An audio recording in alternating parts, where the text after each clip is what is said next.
जब मैं truck, trailer, tanker, JCB, tractor trolley, hydra, crane, ये सब गाड़ियाँ जब मैं चलाती थी ना, तो लोगों का जो नज़रिया था, वो कहते हैं ना सर, नज़र का इलाज है, नज़रिया का इलाज नहीं है। जो झांसी की रानियाँ दब जा रही हैं कहीं ना कहीं, मैं उन महिलाओं को जागरूक करने के लिए ये कदम उठाई। जब मेरे आसपास के लोग ये बोल रहे थे कि कहीं लड़ जाओगी, मर जाओगी, ज़िंदगी ख़त्म हो जाएगा, तो ज़िंदगी एक दिन ख़त्म होनी है। तो मैं उनको जगा करके सोना चाहती हूँ, जो महिलाएं आज भी समाज में सो रही हैं। जब देश का प्रधान सेवक लाल किले के प्राचीर से दोनों हाथे फैलाए बेटी बचाओ और बेटी पढ़ाओ का नारा दे रहा था, तो वो कहीं ना कहीं देश की आधी आबादी को मजबूत कर रहा था और एक ऐसी बेटी के लिए वो ये नारा लगा रहा था जिसे ये समाज बचाए, पढ़ाए और आगे बढ़ाए। हमारे यहाँ संस्कृत में एक श्लोक है, यत्र नार्यस्तु पूज्यन्ते रमन्ते तत्र देवता। जिस घर में नारियों की पूजा होती है, सम्मान होता है, वहाँ लक्ष्मी विराजमान होती हैं। ऐसे ही एक शख्स हैं बेचन प्रजापति और सोनमती जी, जिनके घर एक बेटी का जन्म होता है, सम्मान होता है, उसकी आवाज़ को उस परिवार के लोग दबाते नहीं, सुनते हैं, उसकी सोच को आगे बढ़ाते हैं और फिर कारवां आगे बढ़ता है। नमस्कार, मेरा नाम है शशि भूषण तिवारी और आप इस समय गोरखपुर एक्सप्रेस न्यूज़ देख रहे हैं। जिस महिला के लिए हमने ये 2 लाइन की भूमिका बनाई है, वो कोई और नहीं, हमारे भारत देश और हमारे उत्तर प्रदेश के गोरखपुर जिलों की दिलों की धड़कन बनने वाली, युवाओं में अपनी पहचान बनाने वाली, और हर युवा पूजा प्रजापति को जानना चाहता है, इनके संघर्षों को जानना चाहता है। आज हम उनका इंटरव्यू करने आए हैं। पूजा जी, हमारे न्यूज़ गोरखपुर एक्सप्रेस न्यूज़ पे आपका स्वागत है। जी नमस्ते सर। पूजा जी, आज हमारे व्यूवर्स ये जानना चाहते थे, आपके कई इंटरव्यू आ चुके, हम उस इंटरव्यू को देख रहे थे, सुन रहे थे। हमारे व्यूवर्स ये जानना चाहते हैं कि पूजा प्रजापति की जर्नी कैसी रही, ज़रा आप अपने संघर्षों के बारे में बताएं। आप आज नगर निगम की ब्रांड एम्बेसडर बनी हैं, गोरखपुर की पहली महिला इलेक्ट्रिक बस चालिका हैं। आप जहाँ थी वहाँ से आज तक के सफ़र को संक्षेप में बताइए। जी, जो मेरा सफ़र रहा है, वो लोगों को शायद यही लग रहा होगा कहीं ना कहीं कि शायद इनके पास पैसा था, इसलिए ये आज सफल रही हैं इस काम में। लेकिन ऐसा कुछ भी नहीं है। इंसान चाह ले तो वो कुछ भी कर सकता है, कोई भी वीरता को फतह कर सकता है। लेकिन जब मैं सफल हो गई इस काम में, तो लोगों को सिर्फ मेरी सफलता दिख रही है इस टाइम, कि ये सफल हो गई हैं, भारी वाहन की चालक हो गई हैं और ये सब कुछ चला लेती हैं, तो इनके घर वालों ने सपोर्ट किया होगा। जी, ये सत्य है कि मेरे घर वालों ने सपोर्ट किया है, लेकिन हमने भी कितने अंधेरे देखे हैं, इस समाज के कितने गहराई भरे ऐसी और भी लड़कियां होंगी जो ना जाने इस समाज की उस नज़रों से शायद निखर के नहीं आ पा रही हैं। जो इनका रंगामंच था, जिस दौर से मैं गुजरी, वो सर मुझे मालूम है। मैंने भी कितने अंधेरे देखे हैं यहाँ तक पहुँचने के लिए, वो सर मुझे मालूम है। और शायद और भी इस समाज की और जो बेटियाँ हैं, महिलाएं हैं, शायद कहीं ना कहीं उसी हिचकिचाहट की वजह से, उसी के खौफ की वजह से यहाँ तक नहीं आ पा रही हैं, इस क्षेत्र में नहीं उतर पा रही हैं। उनको सिर्फ ये लग रहा है कि मुझे बस अपना घर का काम देखना है, अपना खेती बाड़ी देखनी है, और जो दृढ़ निश्चय कर लिया है कि मुझे अब इसके आगे सिलाई बुनाई या बहुत है तो पढ़ाई, उसके आगे अब मुझे किसी और क्षेत्र में नहीं जाना है। और मैं किसी और क्षेत्र में गई तो शायद समाज की उसी नज़रों से जाना पड़ेगा जहाँ से शायद आज मैं आई हूँ। और मैंने इसको कितना अवॉइड किया है, अनदेखा किया है, वो सिर्फ मुझे पता है। मैंने उस मर्यादा को, सभ्यता को अपने पास रखते हुए आज मैं इस मुकाम तक पहुंची हूं। तो मैंने भी बहुत सारे ऐसे अंधेरे देखे हैं जिसकी वाकई में मैंने भी कल्पना नहीं की थी, क्योंकि यहाँ तक आना मेरे लिए भी एक बहुत संघर्षपूर्ण रहा है। समाज की उन बुराइयों से मैं भी जूझ करके आई हूँ। तो मैं और लड़कियों को कहना चाहती हूँ, महिलाओं को कहना चाहती हूँ कि वो जो पढ़ लिख कर के भी आज इस क्षेत्र में नहीं आ पा रही हैं, तो उनको आना चाहिए। और सरकार को इस फील्ड के लिए, इस क्षेत्र के लिए महिलाओं को प्रोत्साहन देना चाहिए कि जो ऐसी महिलाएं हैं जो वाकई में बेरोजगार हैं, जो कहीं ना कहीं अपने आप में नहीं निखर के आ पाती हैं। हो सकता है मेरी तरह ऐसे कई पूजा हैं, कई वीर झांसी की रानी हैं और होंगी, लेकिन कहीं ना कहीं अपने आप को नहीं निखार पा रही हैं इस समाज में।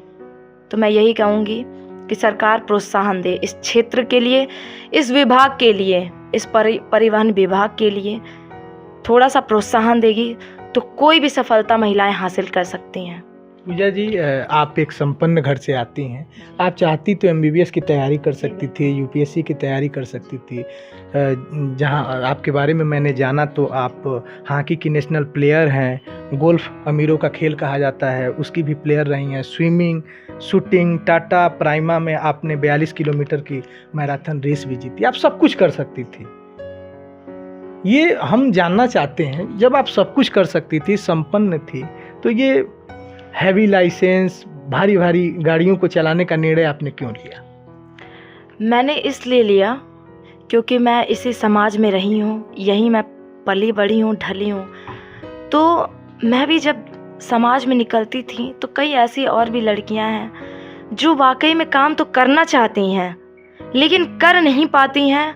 किस कारणवश नहीं कर पाती हैं वो मैं जानती हूँ। शायद कहीं ना कहीं आप भी इससे प्रभावित हैं, आप भी इस समाज में रहते हैं, आप भी जानते होंगे सर। तो मैं इसी चीज़ को मैंने ठान लिया कि जब मैं कर सकती हूँ, मैं संपन्न हूँ, मेरे को ये करने की ज़रूरत नहीं थी इस चीज़ को। मैं भी पढ़ सकती थी, कुछ कर सकती थी, अलग कर सकती थी, लेकिन मैं इन महिलाओं को जागरूक करना चाहती हूँ। जो महिलाएं अपने आप में दब जा रही हैं कहीं ना कहीं, जो झांसी की रानियाँ दब जा रही हैं कहीं ना कहीं, मैं उन महिलाओं को जागरूक करने के लिए ये कदम उठाई। मैं आज से नहीं, मैं तकरीबन 7-8 साल से मैं ट्रक चला रही हूँ और मैं ट्रकों का रेस भी लगाती हूँ ग्रेटर नोएडा में, टाटा प्राइमा हॉर्स का।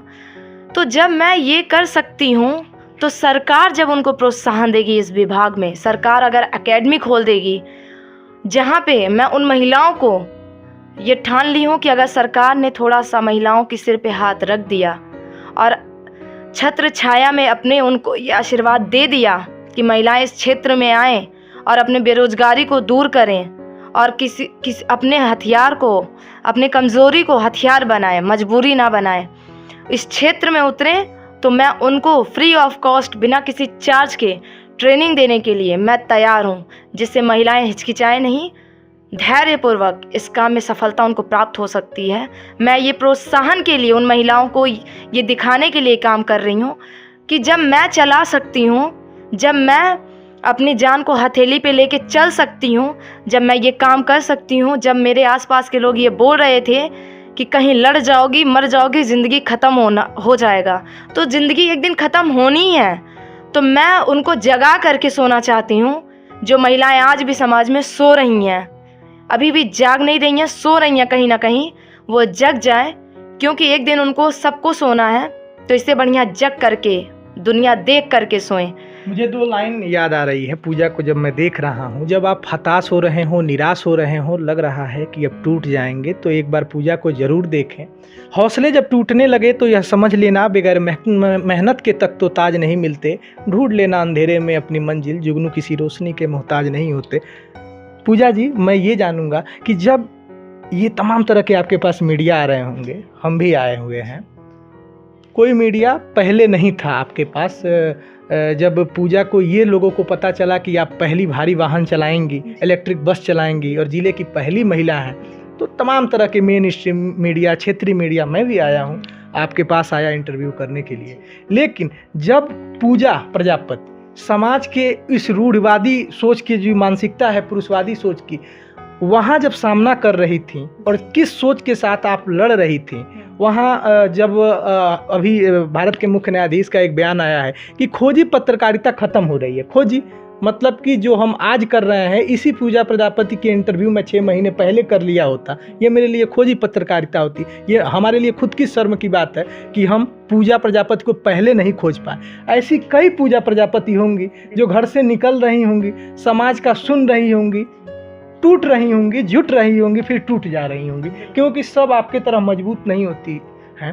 किस सोच के साथ आप अपनी प्रैक्टिस करती थी? आपने जैसे एक इंटरव्यू में बताया कि मोहल्ले के अगल बगल के लोग आपको क्रिटिसाइज करते थे। मैं इस सोच के साथ प्रैक्टिस करने निकलती थी जब भी जाती थी, चाहे वो शूटिंग हो गया, चाहे वो गोल्फ हो गया, चाहे वो ट्रक चलाना हुआ। खासकर तब जब मैं truck, trailer, tanker, JCB, tractor trolley, hydra, crane, ये सब गाड़ियाँ जब मैं चलाती थी ना, तो लोगों का जो नज़रिया था, वो कहते हैं ना सर, नज़र का इलाज है, नज़रिया का इलाज नहीं है। सही बात कहा। तो ऐसे लोग देखते थे जैसे मैंने कोई अपराध कर दिया हो, मैंने कोई गुनाह कर दिया हो, जो मैं उस काम को पकड़ ली हूँ जो मेरे लिए गैर कानूनी था, मैंने जैसे किसी की हत्या कर दी हो। उस नज़रिए से ऐसे लोग देखते थे मुझे कि मैंने क्या गुनाह कर दिया ये चीज़ों को चला करके। मेरे पास वही हाथ पैर हैं। ये जब मैं सोती थी रात में, तो मैं ये सोचती थी कि जब लड़कियां लड़ाकू विमान उड़ा सकती हैं, गाड़ियों को चला सकती हैं, बाप रे बाप, जो विदेश की महिलाएं हैं, उनसे भी मैंने प्रेरणा ली कि वो लोग बच्चों को लेकर करके 4-4 दिन के सफ़र पे एक कंट्री से बल्कि दूसरे कंट्री तक जाती थी बच्चों को लेकर के। तो वही हाथ पैर मेरा भी है। और समाज को देखेंगे सर तो हम जी नहीं पाएंगे, क्योंकि इस समाज में 10 तरह के लोग रहते हैं, 10 तरह के लोग रहते हैं, और 10 तरह का दिमाग देने वाले भी लोग मिल जाते हैं। जब आप किसी से पूछेंगे तो कोई भी ये नहीं कहेगा कि आप इस काम को कीजिए, सब ये कहेंगे ये सब क्या कर रही हो। सारे लोग यही कहते थे कि बाप रे बाप, लग रहा है अब ये पागल हो गई है लड़की, ना जाने क्या क्या चला रही है, मर्दों वाला काम कर रही है, शोभा नहीं दे रहा है, इसे शोभा नहीं दे रहा है, अच्छा नहीं लग रहा है, ये बेइज्जती करा रही है अपने बाप की, इतना नाम है, अच्छा खासा पैसा वैसा भी है, अच्छे घर में शादी वादी कर दो। लेकिन पता नहीं इसके पापा इससे क्या क्या करवा रहे हैं, और ये वही कर भी रही है। कम से कम इसके माँ को तो समझाना चाहिए, समाज में रहती है, गांव में रहती है, इसके माँ को समझाना चाहिए कि थोड़ा अपने पति को भी समझाना चाहिए कि ऐसा मत करवाएं, लड़की है, क्या लोग कहेंगे, गांव वाले, मोहल्ले वाले, समाज वाले क्या कहेंगे। लेकिन मैंने इसको नज़रअंदाज किया, क्योंकि अगर हम सबकी सुनेंगे सर तो हम नहीं चल पाएंगे, आगे नहीं बढ़ पाएंगे। हमारा दरिया उतना ही रह जाएगा जितना अभी तक लगभग सब लड़कियों का रह रहा है।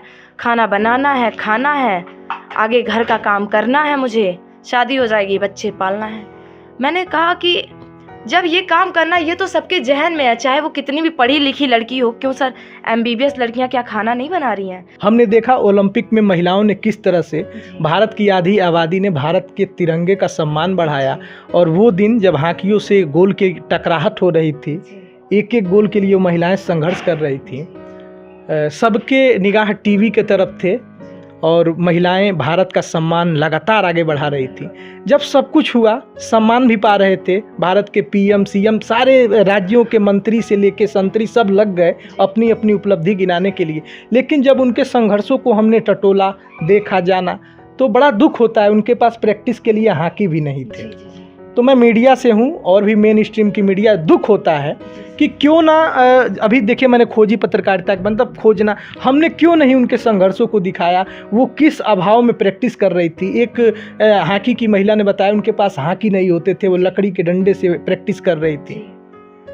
ऐसी ही पूजा, ऐसी ही हॉकी की कुछ महिलाएं समाज में हैं, जहां वो लड़ रही हैं, आगे बढ़ने की कोशिश कर रही हैं, लेकिन बाद में टूट जा रही हैं, बिखर जा रही हैं। क्या आप मैसेज देंगी महिलाओं? इसमें तो मैं सर स्पेशली यही कहना चाहूँगी कि हमारे सरकार को, हमारे जो खेल मंत्री हैं, हमारे जो राज्य सरकार के खेल मंत्री हैं, मुख्यमंत्री हैं, माननीय मुख्यमंत्री महोदय हैं, और भी बहुत सारे ऐसे मंत्री हैं जो बच्चों को प्रोत्साहन देते हैं इस क्षेत्र में, तो उनको हमेशा जीत के बाद नहीं देखना चाहिए कि ये जीत गई है अब इसका इतिहास टटोलते हैं।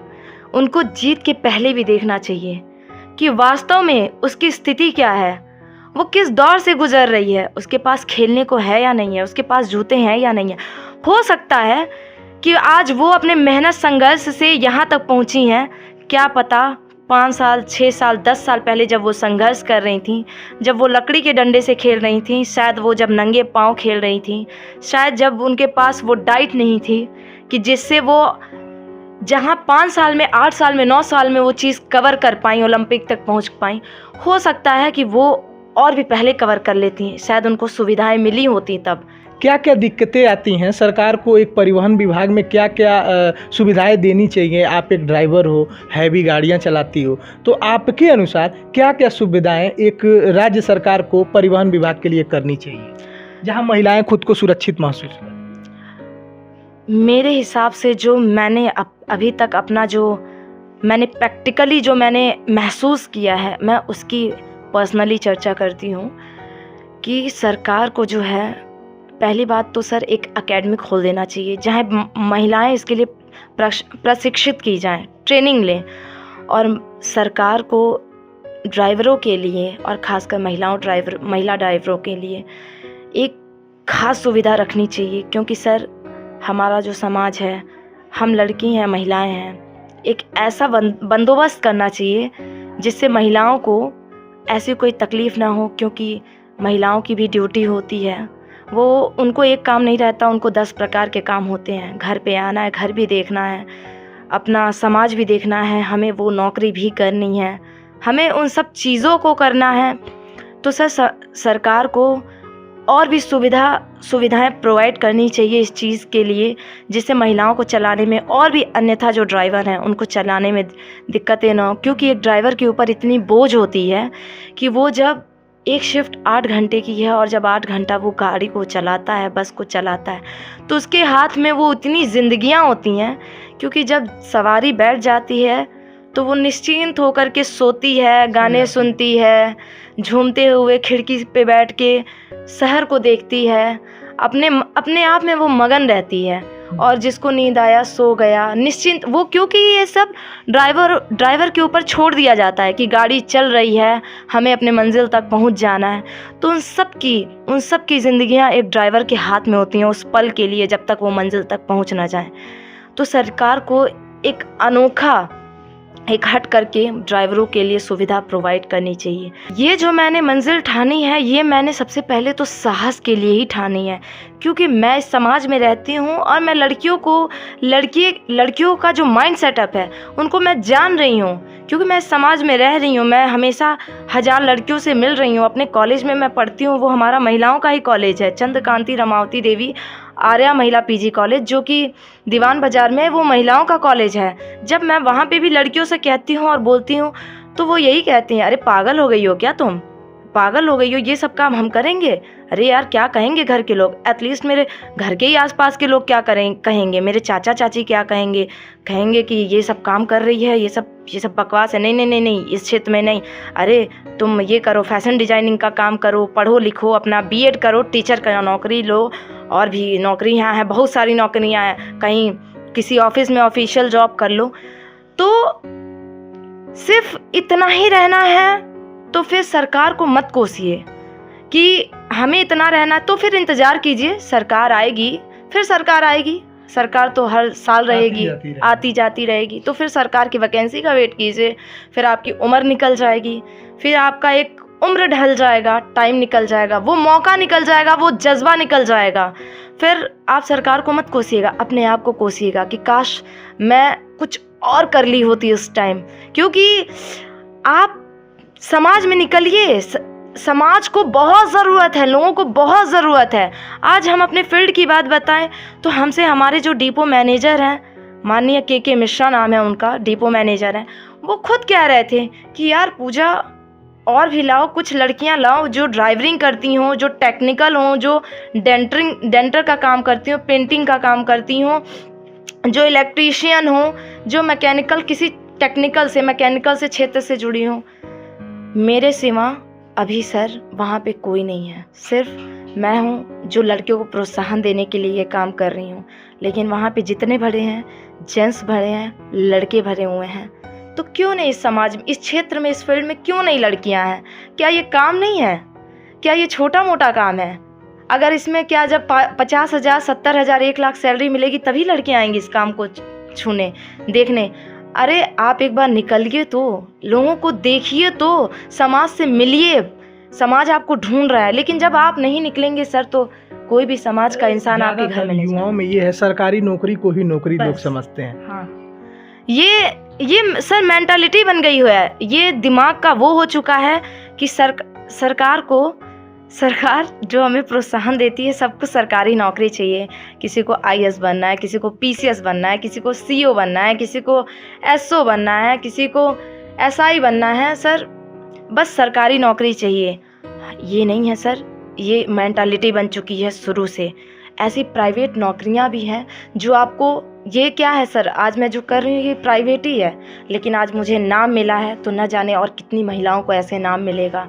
और जो डिफेंस की बात रही, इसमें जो लड़कियां नाम कमा रही हैं, ये सरकार ने भर्ती निकाला है, वो भर्ती के थ्रू गई हैं, देश का नाम कर रही हैं और देश की सेवा में लगी हैं।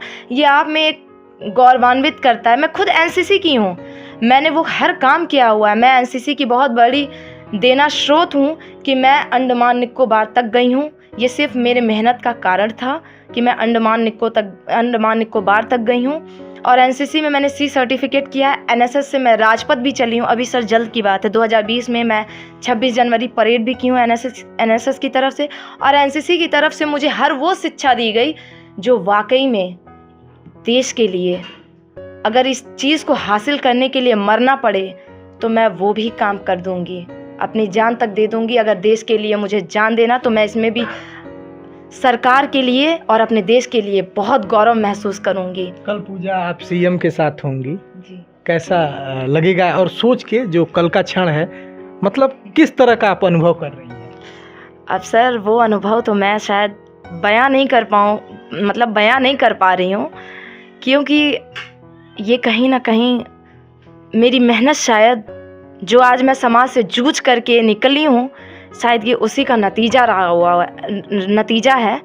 और कल की खुशी का तो मैं अंदाज़ा नहीं लगा पा रही हूँ, जो मेरे अंदर चल रहा है उसके लिए पता नहीं कोई शब्द बना भी है या नहीं बना हुआ है कि कल माननीय मुख्यमंत्री महोदय हमारे बस में रहेंगे, उद्घाटन समारोह में हमारे बस से उद्घाटन करेंगे। तो आप भारी वाहन चलाती हैं, इलेक्ट्रिक बस कल चलाएंगी, भार होता है, लेकिन मुख्यमंत्री के उस पे होने से एक और भार आ जाएगा। उस भार को कैसे मतलब आप आगे ले जाएंगे? 2 भार हैं जी, यूपी के, मतलब जहाँ 25 करोड़ जनसंख्या की आबादी वाले मुख्यमंत्री आपकी बस पे होंगे और खुद आप बस को ड्राइव कर रही होंगी, कैसा अनुभव? ये सर सुनने में भी, जिस हिसाब से आपने बोला है, ये सुनने में भी मुझे बहुत सुकून दे रहा है। बहुत ऐसा लग रहा है मानो कि अगर मैं शरीर का सारा खून भी निकाल दूँ ना, तब भी मैं जिंदा खड़ी रहूँगी। पता नहीं कई सालों तक ऐसे ही मैं चल जाऊँगी, दौड़ जाऊँगी।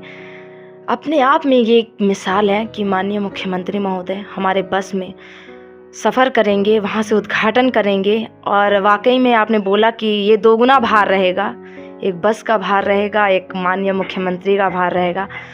तो अगर मेरी मुलाकात हुई माननीय मुख्यमंत्री महोदय जी से और कुछ समय के लिए बात हुई, तो मैं ये कहना चाहूँगी उनसे कि लड़कियों के लिए भी एक एकेडमी खोली जाए, क्योंकि मैं जब लड़कियों को फ्री में ट्रेनिंग देने के लिए तैयार हूँ, और जब मेरे साथ कुछ महिलाएं अगर मुझे देख करके जागरूक हुई हैं, वैसे तो सर आप लोगों के द्वारा बहुत सारी महिलाएं जागरूक हुई हैं, अब उनका भी कहीं ना कहीं प्रोत्साहन बढ़ रहा है, वो आज के डेट में निकलने के लिए तैयार है। क्योंकि मेरे अब कॉलेज से मेरी उन दोस्तों का फ़ोन आने लगा है, यार हमें भी गाड़ी सिखा दो, हमें भी सिखा दो, गाड़ी चलाना सिखा दो थोड़ा सा, हम भी थोड़ा सा कुछ करेंगे, हमें भी मारुति स्कूल में कहीं एडमिशन करा दो। तो मैं लेकिन वो इसलिए नहीं आ पा रही क्योंकि वो फाइनेंशियल प्रॉब्लम से जूझ रही हैं, अपने आप में समाज से जूझ रही हैं। लेकिन आज वो मुझे देख के निखर रही हैं और निखरना चाह रही हैं।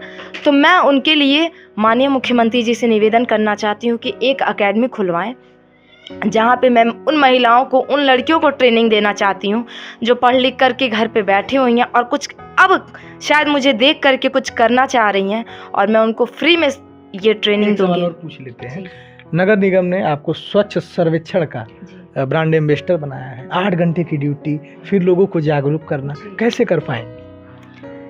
सर हम लोग तो युवा पीढ़ी हैं, हम लोग तो 24 घंटा भी शायद अगर ना सोएं तो अभी फ़िलहाल ये काम चल जाएगा। और मैं अपने जीते जी, जब तक मैं जिंदा हूँ और मुझे ये कार्यभार संभालने को मिला हुआ है, ये बहुत खुशनसीब लोग होते हैं जिनको ये पल मिलता है, जिनको ये मौका मिलता है कि इतनी उपलब्धियों के बाद अगर उनको एक और काम सौंपा गया है तो ये मेरे लिए बहुत बड़ी बात नहीं है, ये मेरे लिए अभी बहुत छोटी बात है। क्योंकि मैं समाज के लिए, देश सेवा के लिए, अपने राष्ट्र सेवा के लिए अगर मैंने एक बार बोल दिया कि मुझे जान भी देना पड़े तो मैं दे दूंगी। लेकिन ये तो बहुत छोटा मोटा काम है कि ये सफाई के लिए जागरूक करना है।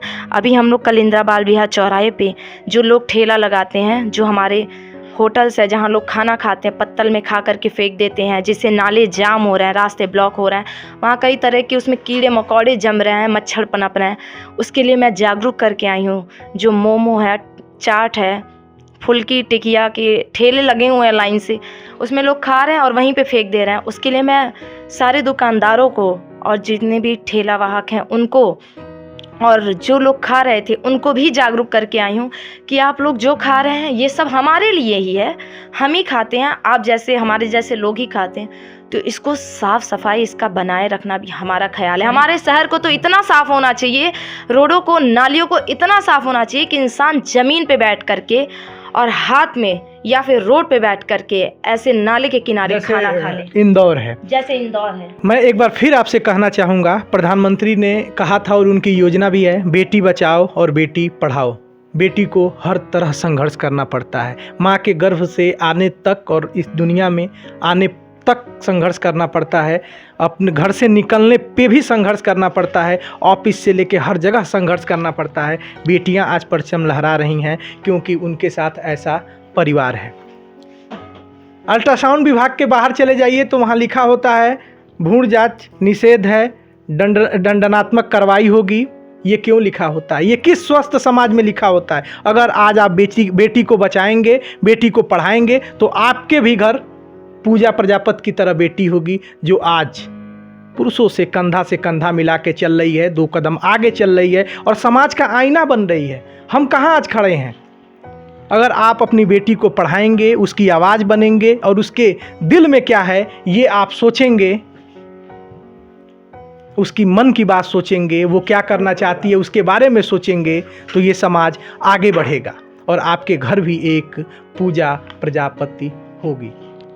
तमाम वो प्रश्न थे जिन पर हमने बातचीत की। पूजा के संघर्षों को जाना, पूजा कैसे आगे बढ़ी उसको जाना, पूजा आगे क्या करेंगी उसे जाना। लेकिन एक बार फिर मेरा जोड़ है कि ऐसी कई पूजा समाज में होंगी जो ऐसी ही आवाज़ बनने के लिए बेताब होंगी और हमें वैसे पूजा को ढूंढना होगा, समाज में उनका आवाज़ बनना होगा कि इस समाज में जो लोग क्रिटिसाइज करते हैं, जैसे पूजा को भी लोगों ने किया, आज वही समाज पूजा को सलाखों पे रखा है। अपने लोग कह रहे हैं पूजा ऐसी थी, पूजा वैसी थी, आज वही समाज इनको क्रिटिसाइज करता था। लेकिन हम पत्रकारों से बार बार ये कहना चाहते हैं, खुद मैं पत्रकार हूँ, कि ऐसी पूजा को हमें प्रोत्साहन देना होगा, खोजना होगा और उनका इंटरव्यू कर इस समाज का आईना बनना होगा। कैमरा संभाल रहे हैं सतीश, मेरा नाम है शशि भूषण तिवारी और आप इस समय गोरखपुर एक्सप्रेस न्यूज़ देख रहे हैं।